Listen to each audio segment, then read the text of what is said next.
पुढची महत्त्वाची बातमी पाहूया। राज्यात भाजीपाल्याचे दर कडाडलेत। पाऊस लांबणीवर पडल्यामुळे महागाईचे चटके जाणवू लागलेले। पावसाने दडी मारल्याने पेरण्या खोळंबल्या आहेत। त्यातच भाज्यांची आवक घटल्याने दरही वाढलेत। राज्यभरातील मुसळधार पावसाचा फटका भाजीपाला उत्पादनाला बसू लागलाय। बाजारात आवक घटल्याने दरात वाढ झाली आहे।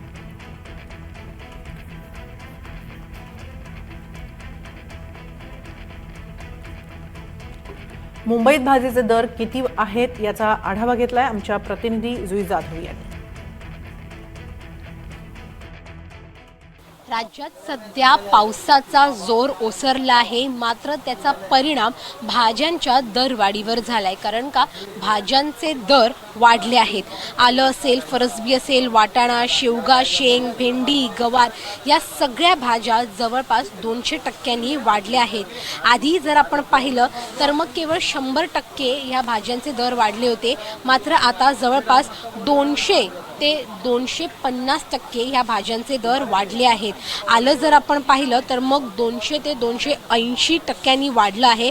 फरसबी देखील 180 ते 200% ह्या भाज्यांमध्ये वाढ झाली आहे। खरं तर पाऊस सध्या गायब झाला आहे आणि या गायब झालेल्या पावसामुळे जे भाज्यांचे दर आहेत ते देखील गगनाला भिडले आहेत।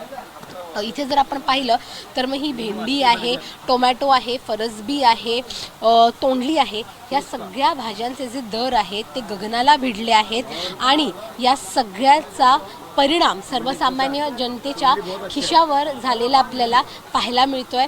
आपल्यासोबत आपण जर पाहिलं तर मग एक भाजी विक्रेते देखील आहेत। आपण त्यांच्याकडून जाणून घेऊया की नेमकं ह्या भाज्यांचे दर सध्या काय आहेत आणि किती टक्क्यांनी वाढले आहेत।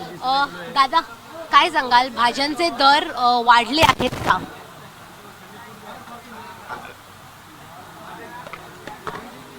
भाज्यांचे दर वाढले आहेत का? भाज्यांचे दर 20%, 10%, 15 ते 20% भाव वाढलेले आहेत। आता सध्या भाज्यांचे दर काय आहेत? म्हणजे भेंडी असेल, गवार असेल, फरसबी असेल, सध्या भाव काय चालू आहे? बघा, फरसबी 160 रुपये आहे, तोंडली 160 रुपये किलो आहे, गवार 120 रुपये आहे, भेंडी 120 रुपये किलो आहे, टोमॅटो 60 रुपये किलो चालले आहेत, फ्लावर 100, 120 रुपये चालला आहे आणि शिमला मिरची 100 आहे, तुरिया 80 रुपये आहे।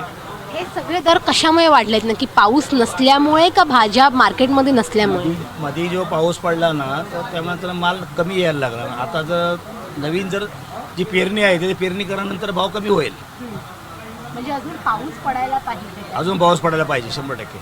अगदीच आपण पाहतोय की पाऊस कमी असल्यामुळे भाज्या ज्या आहेत त्याचं उत्पन्न होत नाही आहे आणि त्यामुळे या भाज्यांचे भाव जे आहेत ते वधारले आहेत।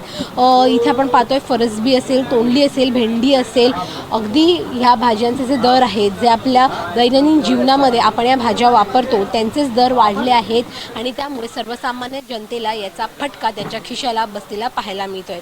व्हिडिओ जर्नलिस्ट गरुण नाईक सह सुई जाधव, NDTV मराठी, मुंबई।